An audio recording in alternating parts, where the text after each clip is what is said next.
કેમ છો બાળકો? 12 સાયન્સ પાઠ ત્રીજો વિદ્યુત રસાયણ, એમાં આજનો ટોપિક છે બેટરી. બેટરીમાં આપણે બે પ્રકારની બેટરીઓ, પ્રાથમિક બેટરી અને દ્વિતીયક બેટરી. આગળ જે આપણે પાઠમાં ચર્ચા કરી વિદ્યુત રાસાયણિક કોષ અને વિદ્યુત વિભાજન કોષ, તો જે વિદ્યુત રાસાયણિક કોષ છે એ શું છે? બેટરી. ગેલ્વેનિક કોષ, વોલ્ટેઇક કોષ, ડેનિયલ કોષ, આ બધા એટલે વિદ્યુત રાસાયણિક કોષ, અને વિદ્યુત રાસાયણિક કોષ એટલે બેટરી. સ્વયંસ્ફુરિત રાસાયણિક પ્રક્રિયા, અને આ રાસાયણિક પ્રક્રિયાને પરિણામે ઉદ્ભવતી ઉર્જાનું સીધું વિદ્યુત ઉર્જામાં રૂપાંતરણ કરતું ઉપકરણ એટલે બેટરી. બેટરીના મુખ્યત્વે બાળકો બે પ્રકાર છે. એક છે પ્રાથમિક બેટરી અને બીજી છે દ્વિતીયક બેટરી. પ્રાથમિક બેટરી અને દ્વિતીયક બેટરીનો શું તફાવત છે?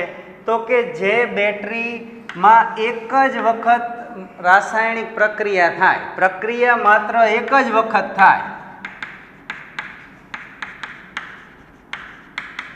એક જ વખત થાય, એક જ દિશામાં થાય, એક જ દિશામાં થાય, અમુક સમય પછી એ કામ આપતી બંધ થઈ જાય. એટલે કે જેને ચાર્જ ન કરી શકાય, એકવાર ડિસ્ચાર્જ થઈ જાય પછી ચાર્જ ન કરી શકાય એવી બેટરીને પ્રાઇમરી કોષ અથવા તો પ્રાથમિક બેટરી કહે છે. એવી બેટરીઓ કે જેને વપરાશ થઈ ગયા પછી, એનો વપરાશ પૂર્ણ થઈ જાય, અમુક સમયે મૃત થઈ જાય પછી એની જે પ્રક્રિયાઓ, અંદર જે રાસાયણિક પ્રક્રિયા થાય છે એ પ્રક્રિયા ફક્ત એક જ દિશામાં, પ્રતિગામી દિશામાં આગળ વધે નહીં, એને કહેવાય પ્રાઇમરી બેટરી. અને દ્વિતીયક બેટરી એટલે કે જે બેટરીને પુનઃ ચાર્જ કરી શકાય, જે પ્રક્રિયા એક દિશામાં થઈ છે એ જ પ્રક્રિયાને પુનઃ પ્રતિવર્તી પ્રક્રિયા કરી શકાય અને પાછી એને રિચાર્જ કરી અને કામમાં લઈ શકાય, તો એવી બેટરીને દ્વિતીયક બેટરી કહે છે. તો આજના વિડીયોમાં ફક્ત આપણે પ્રાથમિક બેટરી વિશે, જે બે બેટરીઓ છે એની રાસાયણિક પ્રક્રિયાઓ અને એની રચના, એ બે વિશે વાત કરવાની છે. એમાં એક છે સૂકો કોષ, સૂકો કોષ. બીજું એનું નામ છે, જે વૈજ્ઞાનિકે એની શોધ કરી એ વૈજ્ઞાનિક લેકલાન્સે, લેકલાન્સે કોષ, લેકલાન્સે કોષ, જે આપણે બધા વ્યવહારમાં એનો વિપુલ માત્રામાં ઉપયોગ કરીએ છીએ. સૂકો કોષ, લેકલાન્સે કોષ, બરાબર. હવે એની રચના જોઈએ. રચના એક ઝીંકનો નળાકાર, ઝીંકનો નળાકાર એનોડ તરીકે લેવામાં આવે છે. ઝીંકનો નળાકાર એનોડ તરીકે લેવામાં આવે છે. ઝીંકના નળાકારને તળિયે અડે નહીં તે રીતે બરાબર મધ્યમાં એક કાર્બનનો સળિયો, કાર્બનનો સળિયો કેથોડ તરીકે લેવામાં આવે છે. ઈ કાર્બનના સળિયાની આજુબાજુ મેંગેનીઝ ડાયોક્સાઇડનો પાવડર ભરવામાં આવે છે. તમે બધાએ કદાચ એ સેલ તોડ્યો હશે, ઓલો મોટો આવે એ નાનો સેલ, પણ એ બેયની રચના સરખી જ હોય. મોટા જે સેલ આવે છે જાડા એ, અને નાનો પછી એક એથી નહીં, 0 સાઇઝ, એ પણ નાનો, બરાબર. તો આ જે પછી અહીંયા એક પ્લાસ્ટિકનું અવાહક પડ છે એ ફિટ કરી દીધેલું હોય આ રીતે, અને આ જે ઝીંકનો સિલિન્ડર છે એના ઉપર પણ એક પાતળું અવાહક પડ ચડાવી દેવામાં આવે. હજી અહીંયા રચના પૂરી નથી થઈ જતી કે આ કાર્બનના સળિયાની આજુબાજુ ઝીંકનો પાવડર ભરી દીધો, હજી આમાં વચ્ચે જગ્યા વધી, એ બાકીની જગ્યામાં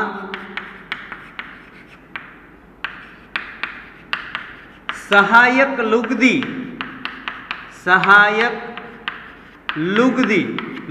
એટલે ખણ ખરું પણ એનો આકાર બદલી શકાય, એને લુગદી કહેવાય.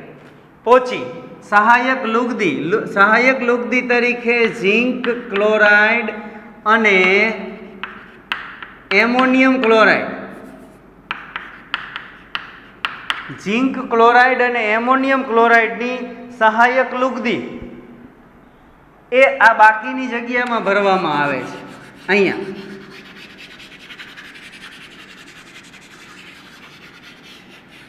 તો આ થઈ ગઈ સૂકા કોષની રચના, લેક્લાન્સે કોષની રચના. રચનામાં શું? ઝીંકનો નળાકાર, ઝીંક ધાતુનું જે પાત્ર એને એનોડ તરીકે લેવામાં આવે છે, કાર્બનનો સળિયો કેથોડ તરીકે લેવામાં આવે છે, કાર્બનના સળિયાની આજુબાજુ મેંગેનીઝ ડાયોક્સાઇડનો પાવડર ભરવામાં આવે છે. આ વચ્ચેના જે પોલાણવાળો ભાગ છે જેમાં પ્રક્રિયાને સરળ બનાવવા માટે બાકીની જે ખાલી જગ્યા છે એમાં સહાયક લુગદી ઝીંક ક્લોરાઇડ અને એમોનિયમ ક્લોરાઇડની લુગદી ભરવામાં આવે છે. આ છે એની રચના. તો બેટરી માટે આપણને રચના અને એમાં થતી રાસાયણિક પ્રક્રિયા આ બે આવડવી જોઈએ એટલે આપણને બેટરી વિશેની માહિતી છે.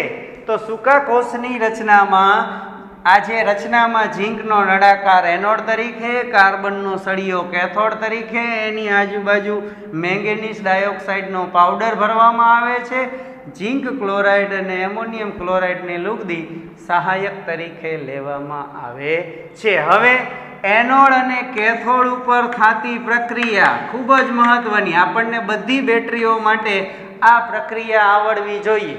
ઘણી બધી વખત પરીક્ષાના જે MCQમાં આ જે પ્રાથમિક કોષ અને દ્વિતીય કોષ એની ચાર્જિંગ, આમની અંદર તો ખાલી ડિસ્ચાર્જ, આમાં એક જ વખતની પ્રક્રિયા હશે, એક જ દિશામાં પ્રક્રિયા થાય છે. એટલે દ્વિતીય કોષમાં ડિસ્ચાર્જ પ્રોસેસની પ્રક્રિયા જુદી હશે, ચાર્જિંગ પ્રોસેસની પ્રક્રિયા જુદી હશે.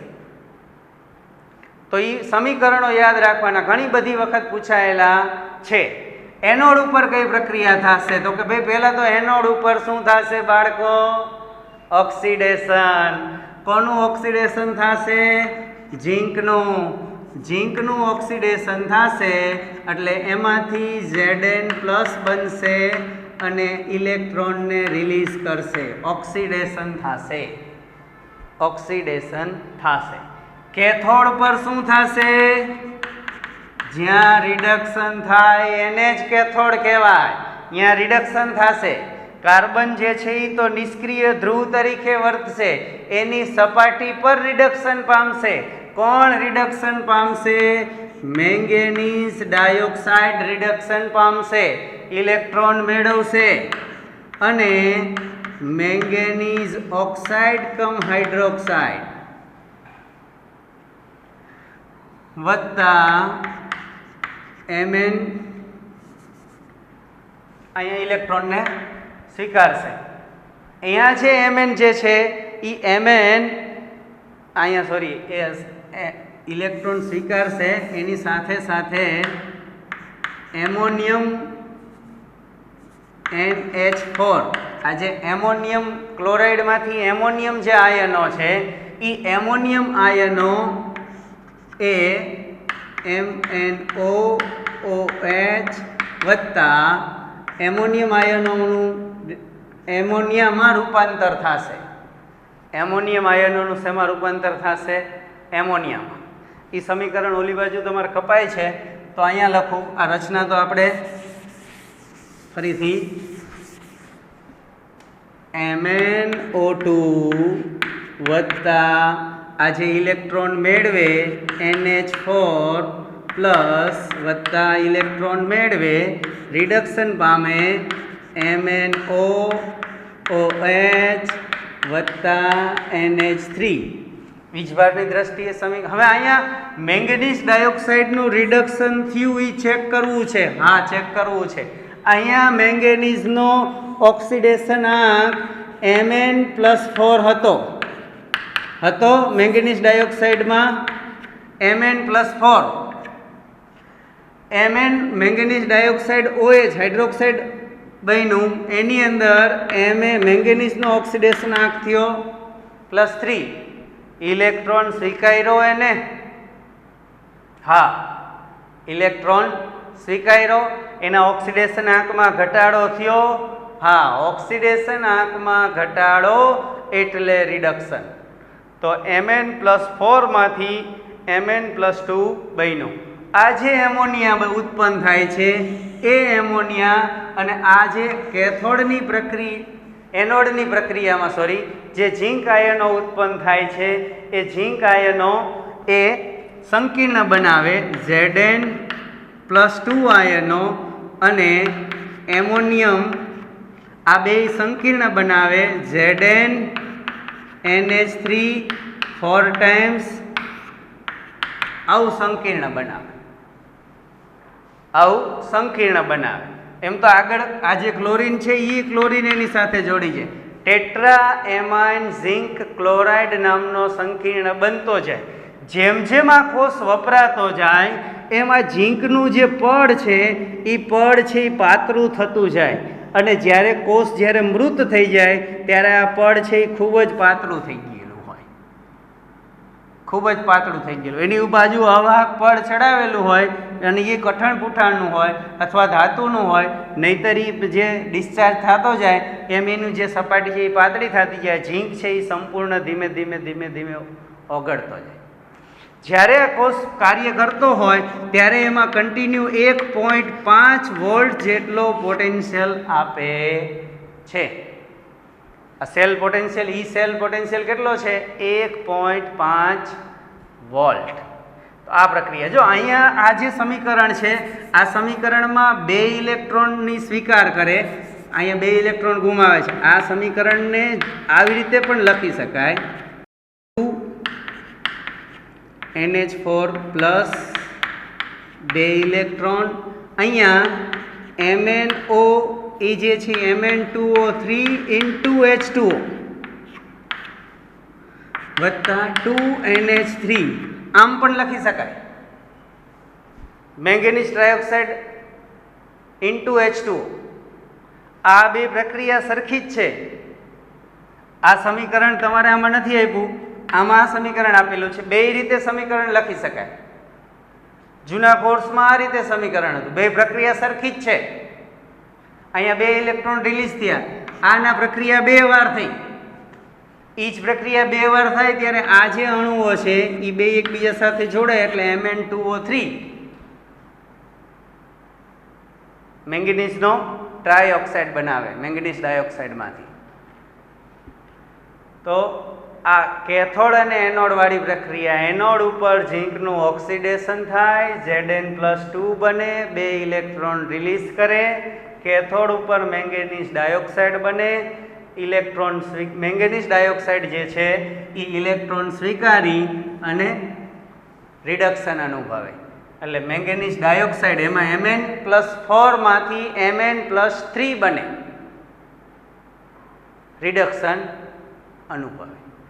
આ હતો લેક્લાન્સે કોષ. આને આપણે ઘણા બધા ઉપકરણોમાં એનો ઉપયોગ કરીએ છીએ. એના પછી એક નાનો મર્ક્યુરી કોષ, જે આપણે નાનો સેલ ઘડિયાળમાં બટન સેલ જેને કહીએ છીએ, બટન સેલ ઝીણો, બેટરીમાં સાંભળવાના એરફોનમાં કે જ્યાં ઝીણા સેલ વપરાતા હોય નાની લાઇટોમાં, ત્યાં એને કહેવાય મર્ક્યુરી કોષ. એને કહેવાય મર્ક્યુરી કોષ. મર્ક્યુરી કોષ એ પણ પ્રાથમિક બેટરી છે. પ્રાથમિક બેટરી એટલે કે એક વખત વપરાઈ જાય પછી એને પુનઃ ચાર્જ કરી શકાતો નથી. હવે એની રચનામાં એમાં ઝીંક મર્ક્યુરી સરસ નો એનોડ રચવામાં આવે છે. ઝીંક મર્ક્યુરી સરસ એનો એનોડ રચવામાં આવે છે અને કેથોડની રચના કરવા માટે મર્ક્યુરી ઓક્સાઇડ વત્તા કાર્બન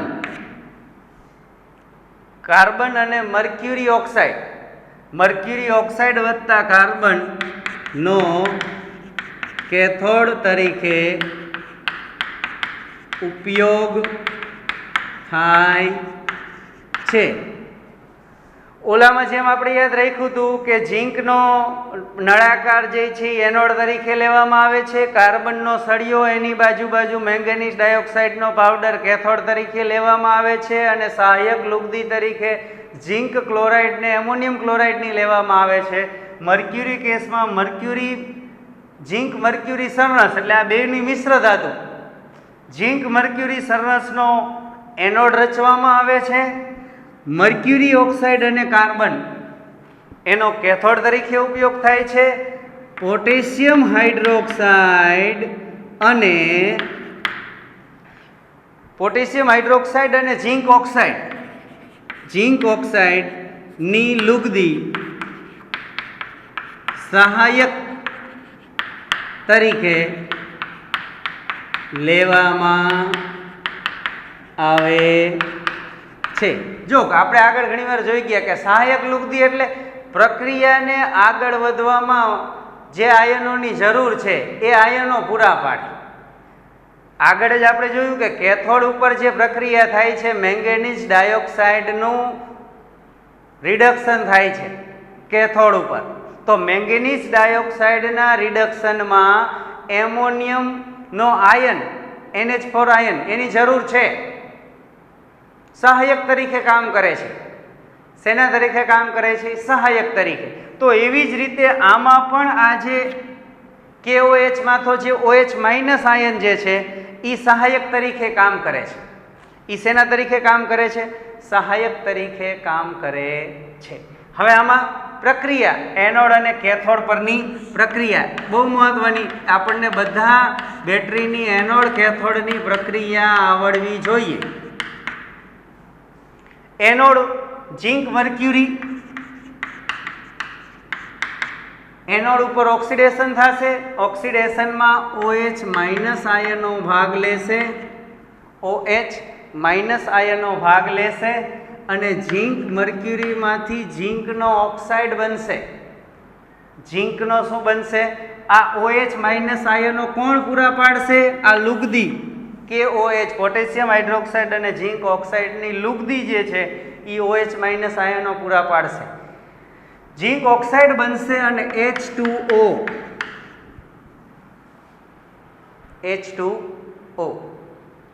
વત્તા ઇલેક્ટ્રોન જે છે એ શું કરશે? એ રિલીઝ કરશે, ઇલેક્ટ્રોનને રિલીઝ કરશે. ઝીંક ઓક્સાઇડ બનશે, આ જે OH માઇનસ છે એમાંથી 2 ઇલેક્ટ્રોન રિલીઝ થશે એટલે અહીંયા 2OH. પ્રક્રિયા એનોડ ઉપરના ઓક્સિડેશનની પ્રક્રિયા. કોનું ઓક્સિડેશન થયું? ઝીંકનું ઓક્સિડેશન થયું. ઝીંકનો ઓક્સિડેશન આંક શું હતો? 0. ઝીંકનો ઓક્સિડેશન આંક શું થયો? +2.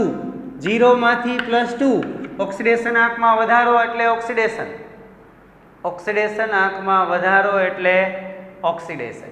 હવે અહીંયા મર્ક્યુરી ઓક્સાઇડ કેથોડ ઉપર છે, મર્ક્યુરી ઓક્સાઇડ કેથોડ ઉપર છે.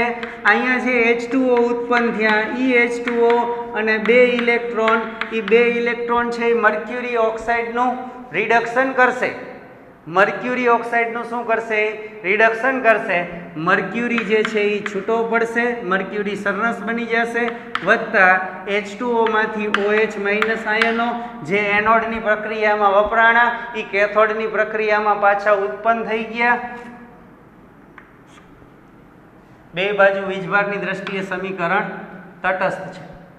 2O એ બાજુ 2O, H2.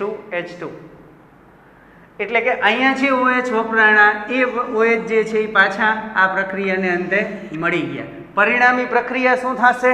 પરિણામી પ્રક્રિયા, કેથોડ એનોડની પરિણામી પ્રક્રિયા.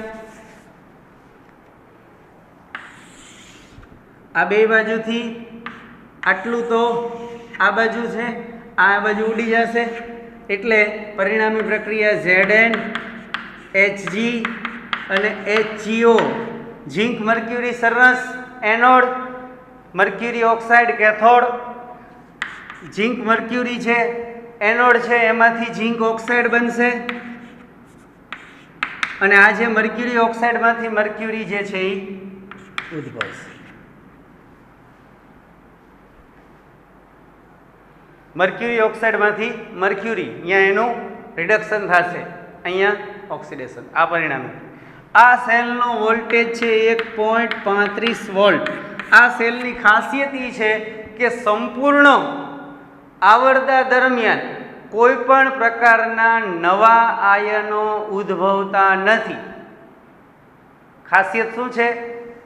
સંપૂર્ણ આવરદા દરમિયાન કે આમાં બધું પૂરું થઈ જાય, અહીંયા ઝીંક મર્ક્યુરી સરસ બધો વપરાઈ જાય, ઝીંક મર્ક્યુરી સરસ બધો વપરાઈ જાય તો KOH જે અંદર આપણે જ્યારે સહાયક લુગદી ભરી હતી એ સહાયક લુગદીમાં આયનોની સંખ્યામાં કાંઈ ફેરફાર થતો નથી. સંપૂર્ણ આવરદા દરમિયાન કોઈ પણ આયનો નવા ઉમેરાતા નથી.